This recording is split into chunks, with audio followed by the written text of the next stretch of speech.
Hey everybody, it's Marty, the JavaScript party. No Rhett today because the dogs. We got lots of dogs around and all that. And it's 1:50 in the afternoon right now, so I gotta kind of make this a quick one. We are on just like the ultimate rabbit hole, which is a rabbit hole on a rabbit hole on a rabbit hole. I actually saw a commercial today while I was watching the Pittsburgh Steelers beating the Vikings in Ireland. Um, it was like a car commercial and it called something like a vacation versus a detourcation, which they're showing like all these adventurous things that you're doing on detours, but as opposed to just being like on the beaten path on the vacation. And I guess this application is sort of your just ultimate example of a detour application. Like it kind of one of the major points of the application is the detours, trying to learn things. And one of the things that I realized that I just have this big hole, this just huge abyss, um, is on delete. Like, what even is deleting in the context of JavaScript and all that? Um, that's always been one of the biggest criticisms against JavaScript.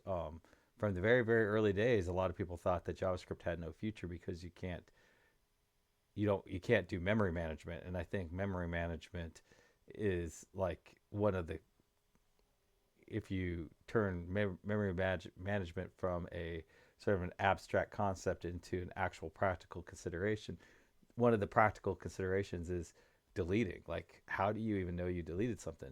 Like if you say view, if we say view equals undefined, maybe see this is like if I say like this, a equals hello, and then I say a equals undefined. Like I literally just deleted a. I don't know why it's not letting me do that, but so if I did that in here in the constructor,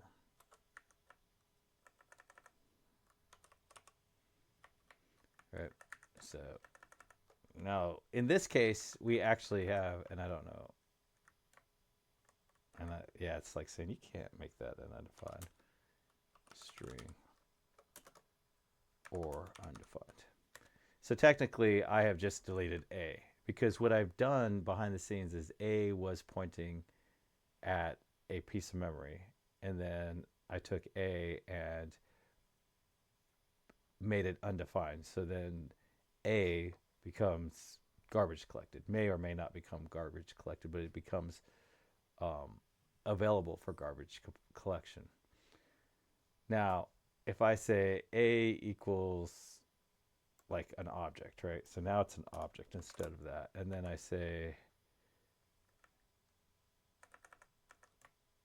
I'm just going to do this. And then I say, I don't know if it's going to let me do this, but, and then I say let.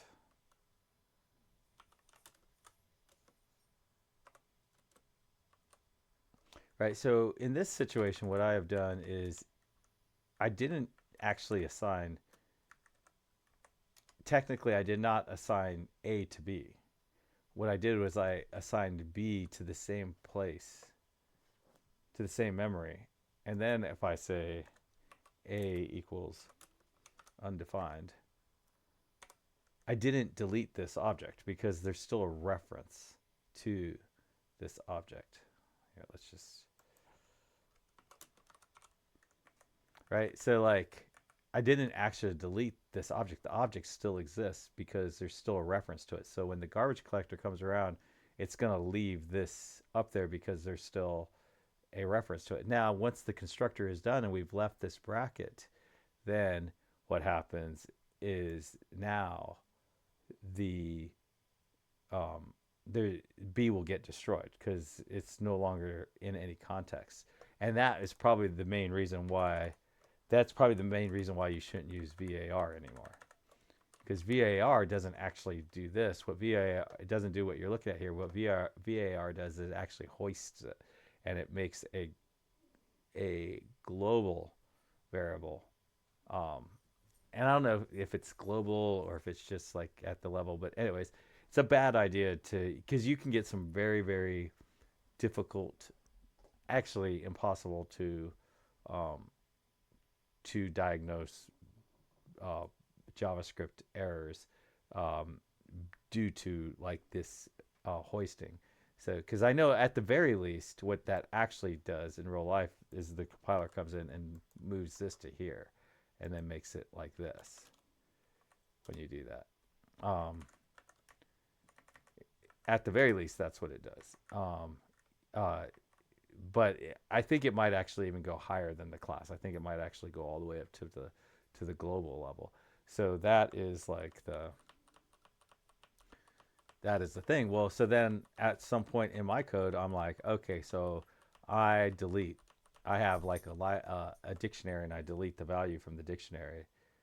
And I was like, okay, so I deleted it, and then I realized, no, not necessarily. It may not. If there's anything else that has a reference to that item in that dictionary, then that item has not been deleted, and that is kind of like the beginning of this rabbit hole, because then there are tools in the uh, in the browser in Chrome and all the browsers to sort of try to diagnose memory issues like that. Pebble shush, and those tools are kind of confusing because I don't know, they've been around for a while. Never really understood them. I have played with them some, but I never understood them. But while I was digging into those tools, I ran into this concept called detached nodes. Or sometimes they're called detached nodes, and sometimes they're called detached elements. I think those are synonyms though. And basically, what happens is, so your browser is a program that's, I believe it's written in C sharp, but it might be C++ or it might be C. I don't know, but it's an application, and in that application, it has a JavaScript engine, and that JavaScript engine can create things in the browser. And apparently, under some conditions, what will happen is you'll have HTML elements that are created in the browser, but the by JavaScript, but then the JavaScript loses all references to it. So you've deleted it completely on the JavaScript side, but it's still sitting in the browser itself. So these are like these HTML elements. Apparently, I would assume they have a huge footprint, because like an actual HTML element has like thousands of CSS properties and just all kinds of stuff, right? So like the footprint is probably pretty big on one of those detached elements. So, and I noticed that using some of Angular material stuff seems to create a bunch of them. I don't really understand why. And then I also noticed that using the router seems to create a bunch of them, but I don't really, again, I don't understand why, and I don't know if it's necessarily at the router level or something below that. So I've started I undid my routing and started refactoring around using CSS. So CSS does leave the elements alive, like it doesn't delete them, but at least it won't keep creating new ones and then detaching them and then create a new one and then detach it and create a new one and detach it. You just have that one. So, like I know one set of elements isn't that big of a deal. So basically, the code that I had implemented didn't work anymore. And the main problem is, if you look at here, the problem is I hadn't realized this, but so there's a concept called a race condition, and a race is RACE. It's like a race, and so you're assuming that certain things win, like certain things happen in specific orders, but it's actually not controlled. It's actually like, oh, okay, this takes longer than that. So if I run this but then maybe contextually something changes, and now suddenly what used to happen first is now happening last or something, right? So like if you're not really controlling anything, well, so with the router, I was deleting things, and then when the component comes back up, what it was doing is it was registering itself and taking over um, certain aspects the of the UI. So when right now, see, we have app custom layout, app tabular layout, and app update layout. So app tabular layout is the last one to get created. So let's say if what I'm saying is true, Okay, so right now what happens is if I add one of these things, you won't be able to see it because we are in custom layout. So I hit an add, and all you see that. But now if we go to tabular, you still can't see it, and I don't really understand that piece. But like, let's say we add another one, and now if we go back, and then we can come back, and uh, the two dogs that my son brought over are vying over a blanket right now. There's a nice soft blanket over there, and they both want to lay on it by themselves too. So it's kind of funny. Anyways, so I believe that the reason this one gets laid out, gets displayed, is because it was the second one here. So let's just test that theory and move this down here. So now the app custom layout is the last one. Now I don't really know this, right? Like I'm just sort of guessing right now. So it reloaded. None of those things actually exist. Actually, I'm curious. Oh, it's very upset. Doesn't it? The whatever this logic is seems to get confused a lot of times when, if it, because I think it was trying to change it to custom, or I don't know. So we are in custom now. If I hit this add viz, I think we'll get one. Yeah. See, now we can see them. Now for some reason they're not laying out, and I think it's because we changed the, um, probably because we changed something because there's two of them. But so now if we go to tabular, see, you can't see them there. And so basically it's all a race condition. It's that this one gets built, then this one gets built, and then this one gets built. This one tried to render them, and it did. It probably rendered them for a second, but then this one stole them. And that is a classic race condition. That is the last one to finish wins. Um, but nothing in Angular documentation guarantees that this will always be rendered after that. Like they're not guaranteeing that. And then like if you were to do like some kind of like refactor where you took something that's in here and then you created a new component and you put it lower end, it may not get in the same thing.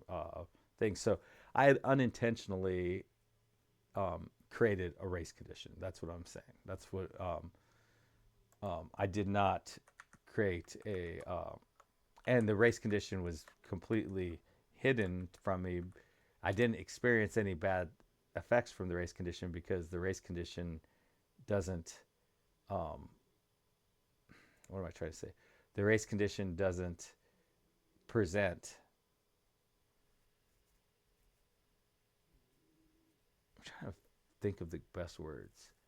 Um, I mean, the expected winners always won, so I never saw when it didn't happen. But it does as the application starts to scale out. These sorts of problems may start to really present as the application gets bigger. As like especially where you really see it a lot is when you take like a component and then you start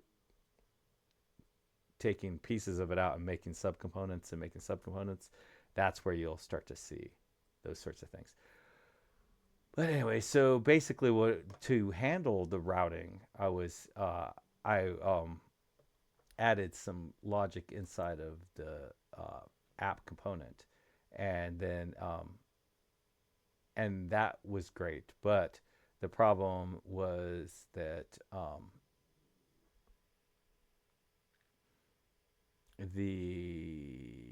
and see, it is a little confusing because I left this here. So right now it's using the route service, but it was, and the current route of the route service, but it was using the current route of this service. And I don't know, do I use view? So let's go to our route service. So it has the router, and then it has this router events, read only current route. So it has a signal called current route. So I'm wondering, am I even using this view layout? See, I have the setter for it.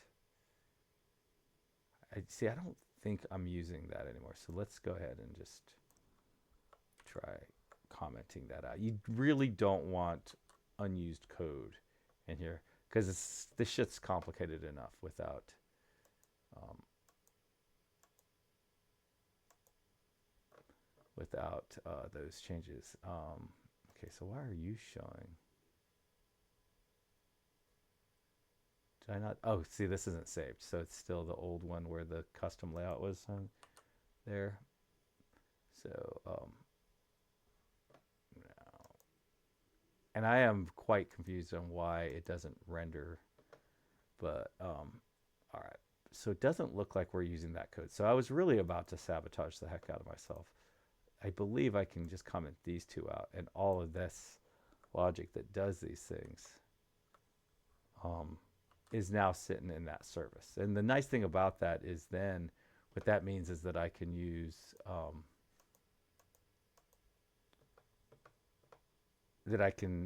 that service at lower levels of the application to allow it to draw or undraw. And this is stuff that, like, I've never done this before. So I've always just let the router handle things, or let ngIf and stuff like that handle things. And I don't really know what was causing these issues with the detached nodes. And like right now, I'm hoping I don't have a lot of detached nodes. I'm sure I do have some because there's like a ripple and yeah, structural cells. But see, I've sort of moved around a good bit, and I don't think it's generating detached nodes anymore. Oh, so it did. It's so there. Yeah, it seems to be some sort of icon. This seems to come in. That, like, see, we have two of them that are detached. So I definitely want to investigate that, but I think that's a different thing that I need to figure out. I think it's this guy right here. I'm wondering if you can do like a JavaScript select and select this and then delete it. I don't know, but um, anyways, all right. So basically, and I'm like kind of grasping at straws at the moment. In my app component, what we want it to do is like our app custom layout. We don't want app custom layout to generate anything if we are in tabular mode, right? Like, that's one of the things. And we can determine if we're in tabular mode by, let's find our components, by listening to the service that we created. Right, so like in here we can pull in our routing service, I believe it's called. Let's go into services and current route service. So in order to get an instance of the current route service, you do this: current route service, and then current route service, and then you use this inject function that comes from Angular core, and you type in, I always put that there, current route service, and then we have our current route service. And so now, and we actually already, I believe we need an effect, because I think what we want is anytime the current route service comes to us, but it's not anything, we want to set this st renderers to a new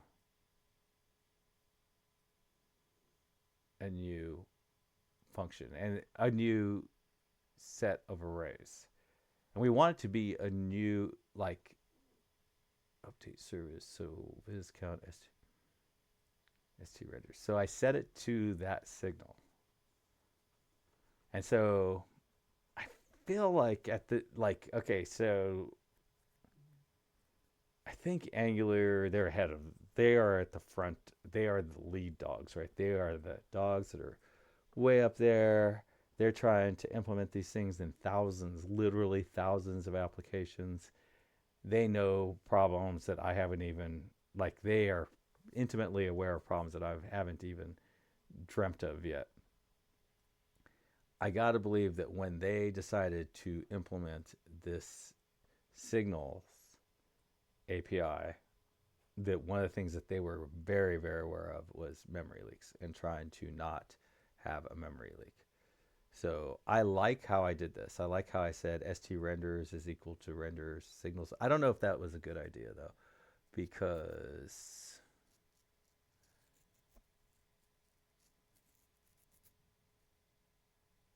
now I want to make it to where, like, well, yeah, I don't know. Yeah, so I guess I don't know. I don't know if that was a good idea or not. I think that this is why, that's why we're doing this, is so we can figure out that. Okay, so now the one thing that you have to really consider with these effects that's different than RxJS, it's a slight difference, is that okay, so these go together, and does animate this visualization service set up DOM visualizations, update visualization timeout. Okay, so we update visualization layout, and it gives a count. Set up DOM visualizations. So I think this actually is what the piece that kind of connects my visualizations to the DOM, and I don't know exactly what that does. Animation oh, okay. Oh, so this is for the animation service for update visualization layout in the animation service. I think the layout must be something different in the context of the animation service. Let's go to that real quick.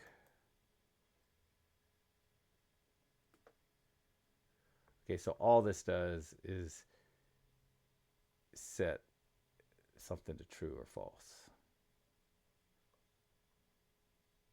This visualization layout, true.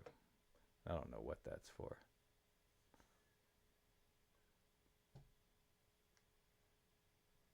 Oh, okay. So yeah, okay, if I remember, we had to write a lot of code in the animator to determine if the layout had changed. And layout is like the positioning of all these different pieces. So that is a whole different subject. But so this effect, is going to run whether this render signals changed, or if some other, if any signal changes, all of this code ends up running. But we really, yeah, and I don't know if that's bad or good. But so this is about animation. So I guess animation should be left alone. Whatever animation is doing, leave it its own.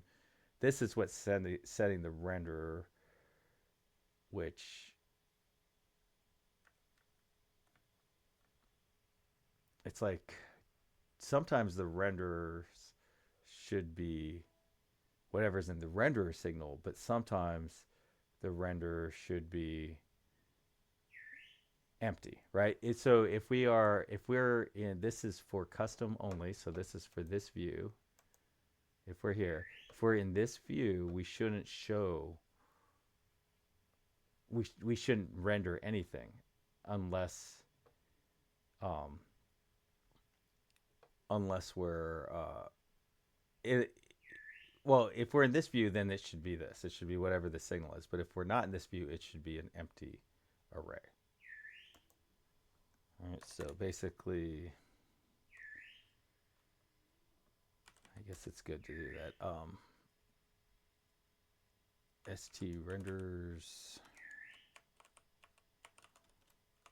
should be empty unless we are in custom view. So, and we can determine the view by this. And I'm just going to do it in here. I don't know if this is a good way to do this, but I'm going to say const current view is equal to this dot current route service dot current route. That's the view, is the route. And the route isn't actually the full route, so maybe that isn't a good name, but it's the route is actually just the first word. And so, and then we're going to say if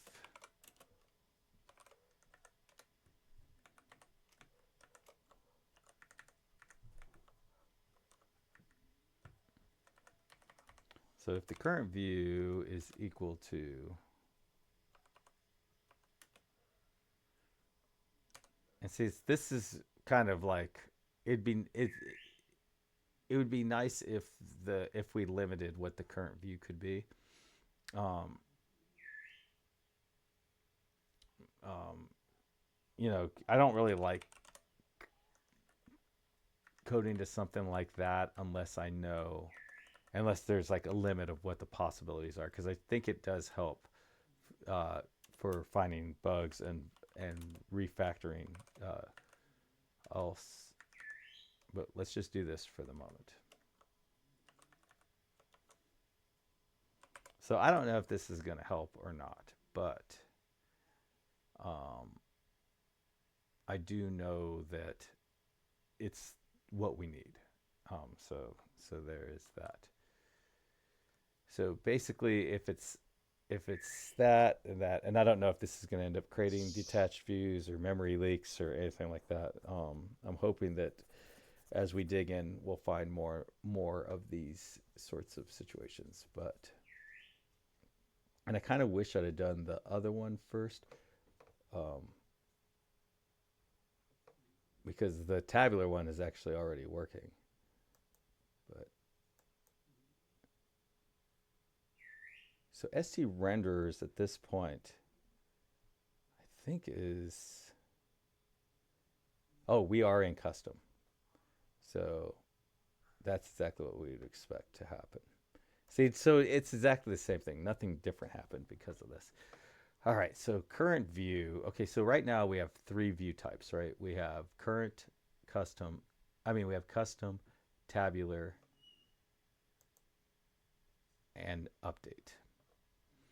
So let's kind of capture that in our TypeScript real quick, and our interfaces. So let's shut down that components, open up our interfaces, and we do have layout. Oh, I do have a layout type. And they happen to match out at this point. So I'm going to say, let me see how this works. So current view, and that is of type layout type. And I don't think, yeah, Angular's not going to be happy with that. So let's go to this thing, go to definition, and basically, I don't know how to do this. Current route to signal. Can we do this?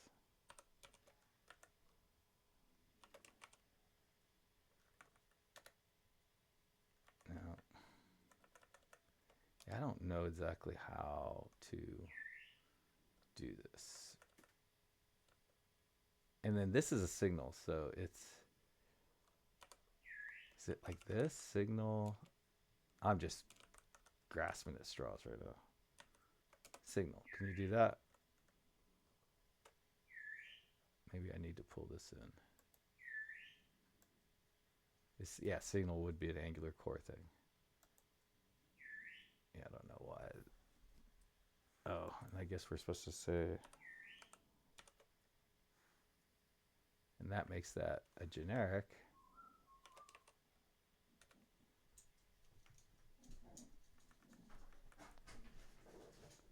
then I think this is probably going to complain that it's an any. Oh, string. Okay. But I think I can now say that, like, force it to accept it as signal type. So basically, this is just saying, hey, I don't expect the compiler to be able to figure this out, right? Like, I don't think you can lock down the compiler in such a way that you can force this. Maybe here it might catch it. Yeah, so it didn't even catch that I'm making the initial value not. So I'm saying that, hey, this is a signal. It only puts out layout types. That's it. But I'm forcing the compiler to acknowledge this. Um,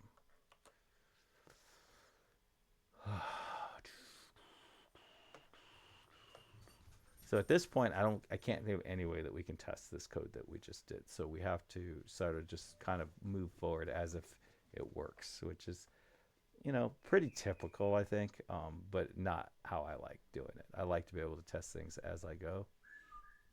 But let's go to tabular layout and see. Now, if this works, I think what will happen is we won't have it break. But I don't know. There are timing issues there that we're gonna have to figure out.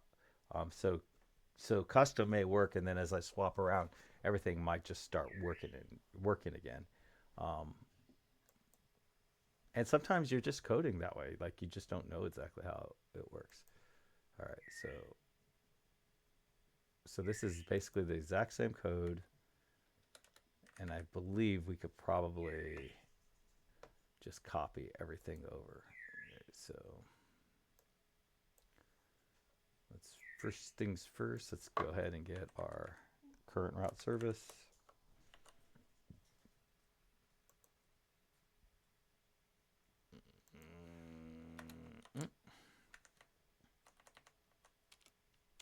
And then I always like to pay attention here. Yeah, that looks like it's coming from the right place. Especially if you're using like very common words like current, route, and service. Like all three of those words are very common. So it wouldn't be surprising if there was another current route service from some other place. Um, and then we have a little bit of logic in here.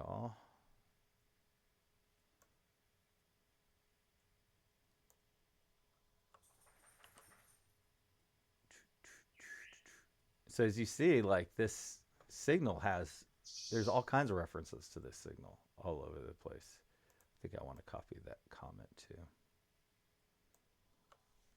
But custom isn't right. It's like, unless it's the layout view.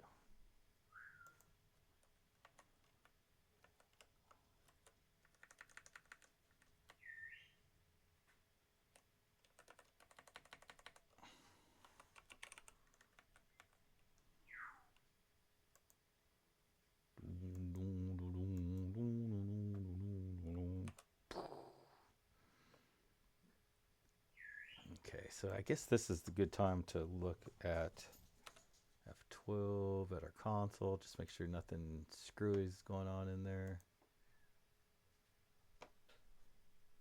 Let's go to custom, hit this. Okay, so that did not work. So now let's go over to this view. Okay, so this didn't print anything. Did I make it tabular?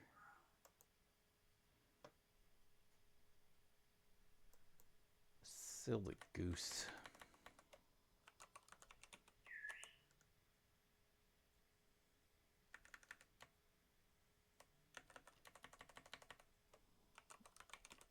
Okay, so we were not looking for the right view in the tabular layout. So let's see what happens. So that meant that so both of them rendered. Add viz. Ah, yes. Now. Ah, yes. I am the master of the universe. Woo, woo, woo. Woo. All right, so we don't have our update working, and it would be interesting at this point to look at our Memory detached nodes. See what we have going on in here. So we did pick up 25 tables in that little bit of stuff. We picked up 20. Oh no, we picked up one table with 25 nodes inside of it. That is now detached. So we do not want that. I do think we have moved in the right direction for sure, but this table ended up being detached. The whole darn table too, and we really don't want that. And I don't have the Vegas idea how to prevent this detached table from happening. I mean, the first step, and I think we did everything. Like, so this, that, that whole goal of, okay, so now instead of using the, like we have controlled the router other than update, we still need to get update working. And it's probably going to be the same kind of thing. And I'm wondering, yeah, I guess we should do that too. Update. So I think update works exactly the same way.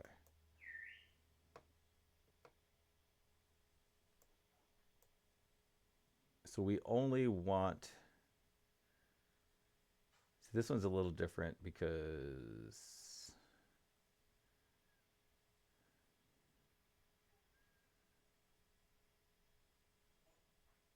we really only want this. I think any of this stuff to happen after if we are in update mode.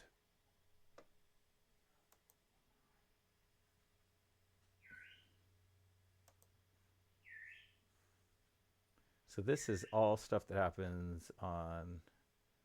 I don't know. I don't know what this AR set publisher service calculate aspect ratio signal. So like the aspect ratio can't be determined until we know the size, and so that happens there. So that is a completely separate thing.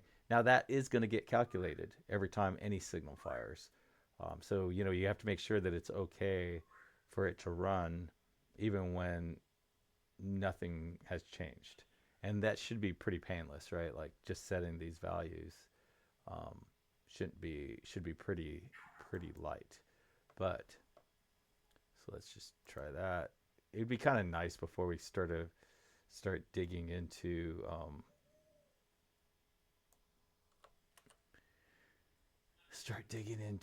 the trying to figure out why that detached node, when, where, why that detached node is happening. Okay, so we don't want. We really would rather this whole page just not even render unless we are in the right layout type. But basically, I think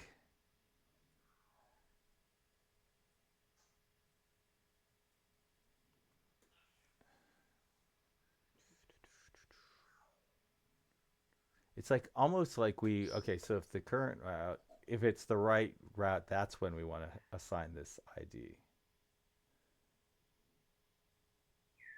And then I think it seems like everything else will be fine if we just assign the ID instead of ng on init whenever the layout is update. Don't know. This is like completely like us just doing weird stuff. That's all that's happening here. Do I use the injector? Yes, I already used the injector. Let's go ahead and pull in our interface. And I guess we have to manually do this, which is fine.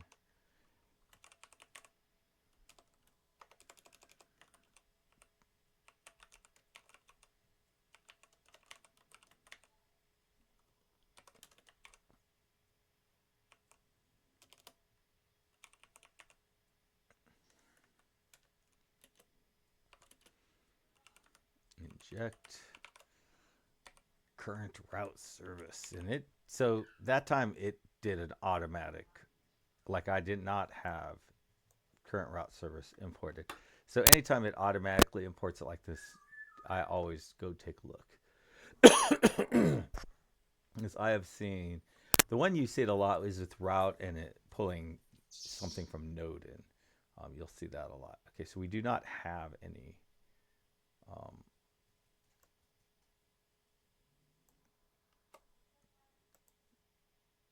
any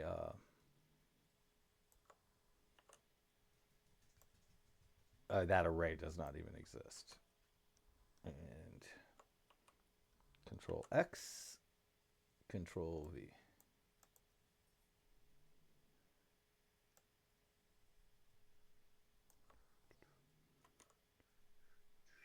So that gets the ID. Otherwise, this ID is equal to undefined, is equal to 0.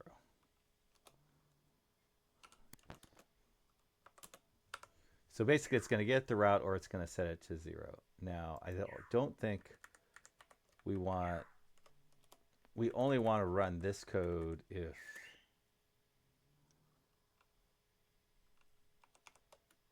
this.id is greater than 0.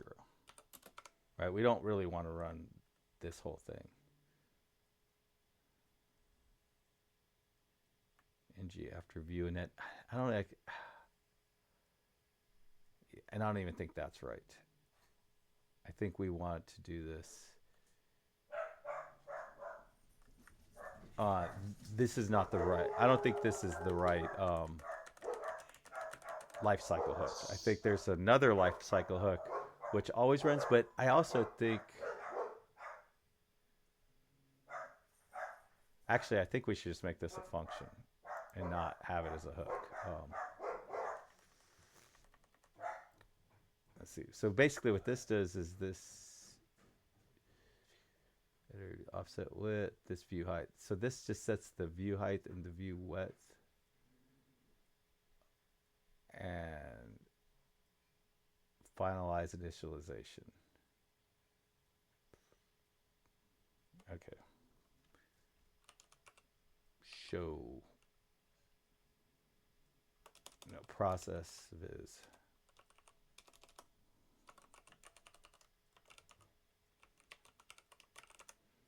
So process visualization is only going to get called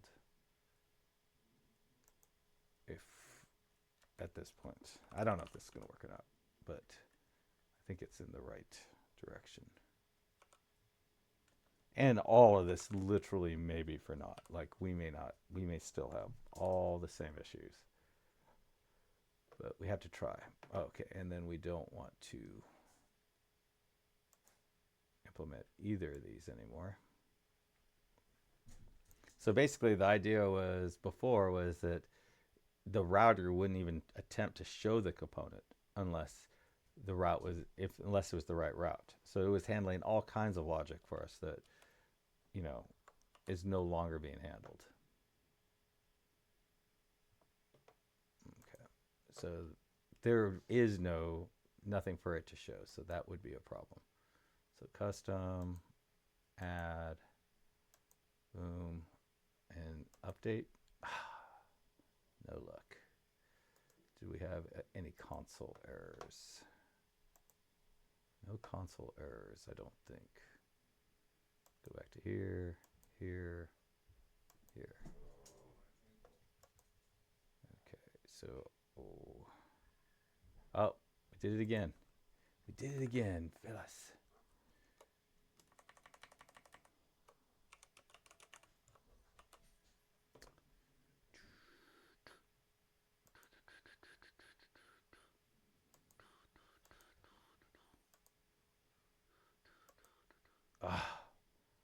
Now what? Inspect console. All right, let's see if it's running.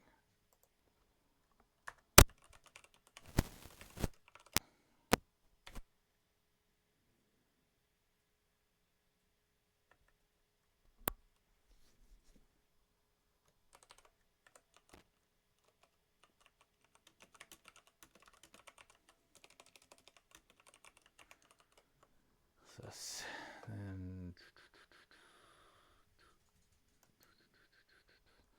we should have got there was nothing for it to process. Yeah, so it did do that. Now, oh, yeah, so it should work again. Right, so we'll add this update. Okay, so we did, in fact, go and process. And it should still be good, right? So we can put our little debugger there. Let's go ahead and close that. Here we are. So let's just see if our ID is right. The ID is in fact correct. Oh, the ID is 0 though. Okay, that doesn't seem right.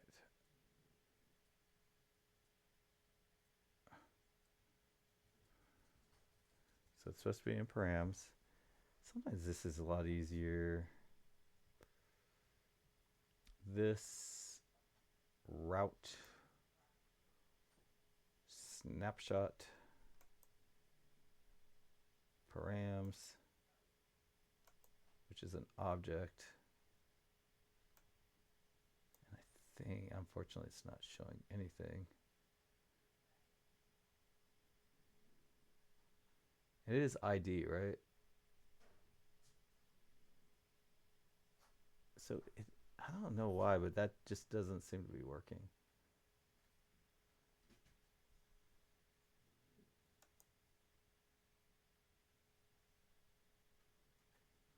Let me see. You know, it's like there's certain things where you do it all the time, so you're like, and this is not one of them. So the value is nothing in here. I thought that this value was typically, so it's weird, this route.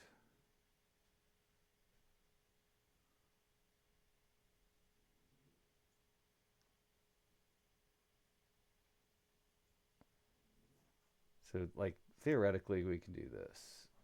Get ID.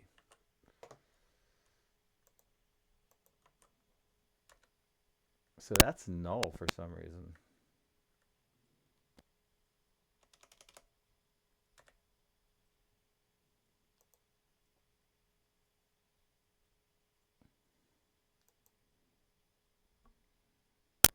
It is interesting because the route is definitely, you could see the 1 there.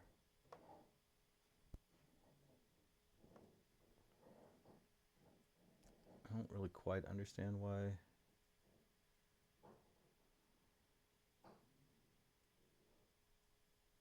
What is query params?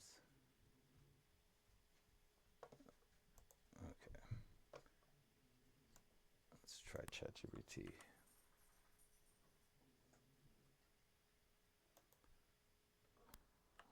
See what it has to say. So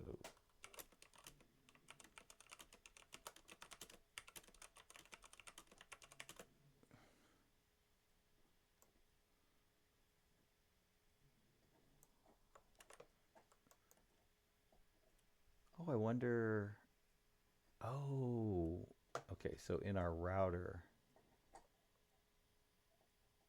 let's see. We have a routes. No, that's not it. We have a bunch of routes here. Okay, so this is okay. So I think that this is all like highly coupled to the routing, like this whole params, and it doesn't. It does like this sort of magical thing where it ties these IDs to the values, but since we're not using it in here, this whole relationship I don't think actually exists. So I have this URL.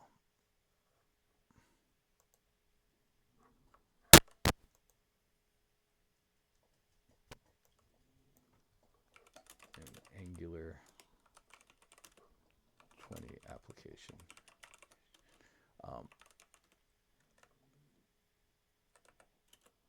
Put this in quotes.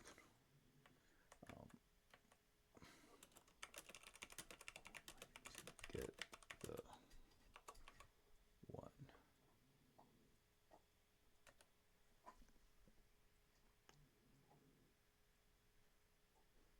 Okay, so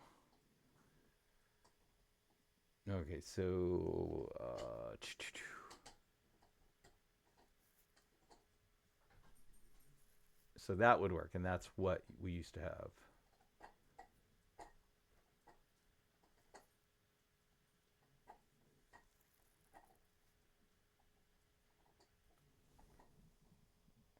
Okay, so loading the component with the router outlet. So it is not mapping the ID, the URL.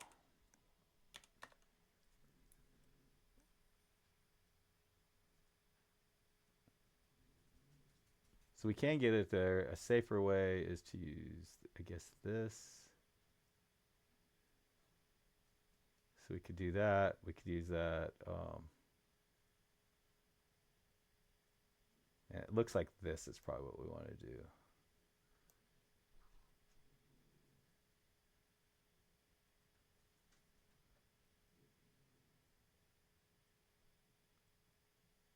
I think this is what we do. Okay, so they're saying like, hey, if you were to move around and you don't know, I think what they're saying is if you don't use like the router links to move in, you may not get. It may not realize that.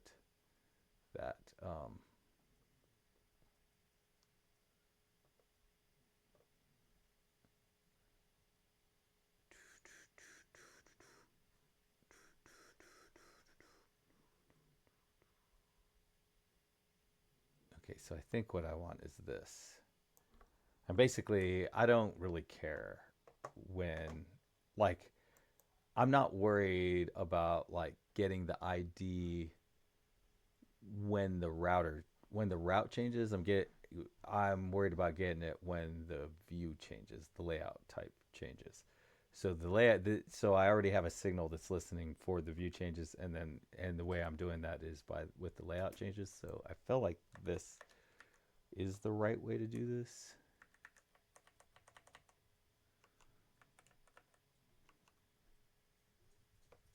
And then they're saying it's going to be the last one. So in this case, it only works out because it's the last one. If I had deeper routing, I would have problems.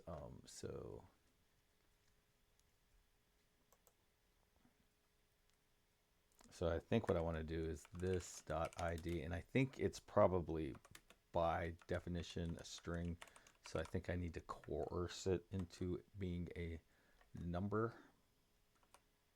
And then let's see.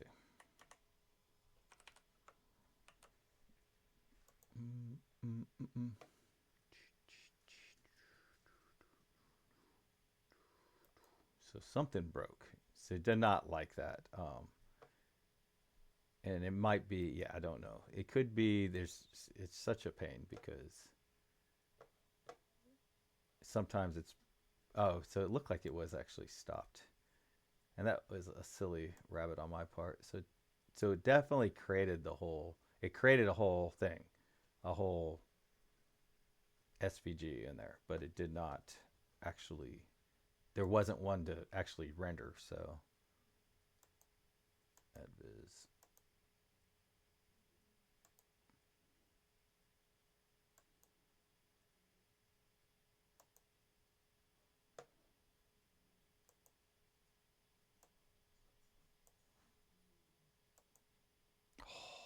All right, so we are kind of back to step one, to where we were.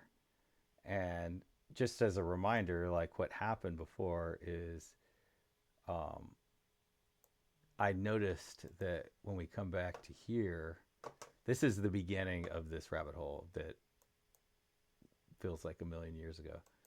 That if I did a delete, and then I did a new add, and then I did an update, that was not one, that was, now it's 12. and I really want it to be one, and that's and then I started digging into why it wasn't one. It was because all kinds of reasons, and that's how that is like we can't even we are like way off in rabbit hole underscore under rabbit hole under rabbit hole, um, and now we're finally at least where it works the way it did in the beginning. Um, maybe like we could probably it would actually this would probably be a great time to do a to run the end-to-end test and see if anything is broken. Um, but before we do that, let's go ahead and I'm not going to do that today. Um, see, so now we have two tables that are in there. So yeah, so whatever this is what we have to figure out next. Now this is a very good stable place to probably to do a commit, and before we do commits I get unit tests working. Before I get and after I get unit tests working I get end-to-end tests working. So that whole adventure needs to happen next, and then the next goal would be to try to deal with these detached elements here and figure out okay what's causing these detached elements. I'm 99% sure that's very very specific to one view, so I only have one view that's misbehaving. um, and I guess it'd be fun to look real quick before I sign off.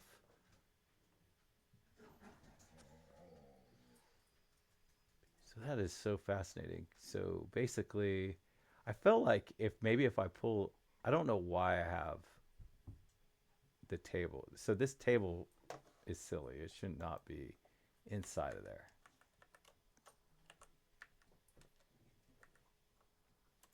And then we'll never get a detached table because the table itself will always exist.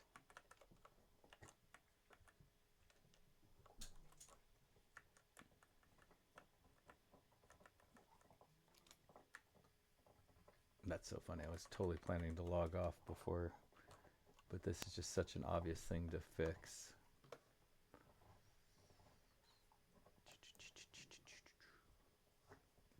I don't know what. Okay, so I'm going to come in here, add. Okay, that's good. And then what we'll do is we'll close this and then we'll go, oh, that's good.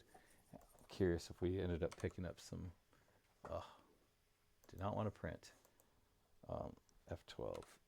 Did we pick up some detached elements when we did that? No, we did not pick up a detached element. So let's come in here and then profiles, take snapshot. So now we have 3 rows that are detached. So it did not like this. It didn't like just abruptly getting rid of the renderers. So we'll have to figure something out. Like that's definitely going to be the next. I hope that is the next thing. Sometimes I get distracted, but before we do that, I feel like we're at a fairly stable place. Like everything's working again, um, but we have to figure out how to. Like probably what we'll end up having to do is break this down into the lowest common denominator, like hello and boom, boom, boom, and then kind of feed that into chat gpt and say okay this is creating creating a detached element for every visualization, and I don't want it to anymore, and see if we can figure out what we can do, whether there's a timing thing or something to stop these rows from becoming detached from JavaScript. So I think we made really good progress, and I think my general understanding of why things get a little wonky with memory has gotten a little better, and I think that it is like just an absolute scourge on the entire industry right now. The memory leaks in these applications, and we're going to have to really start taking it very seriously. Anyways, everybody, happy coding. Bye.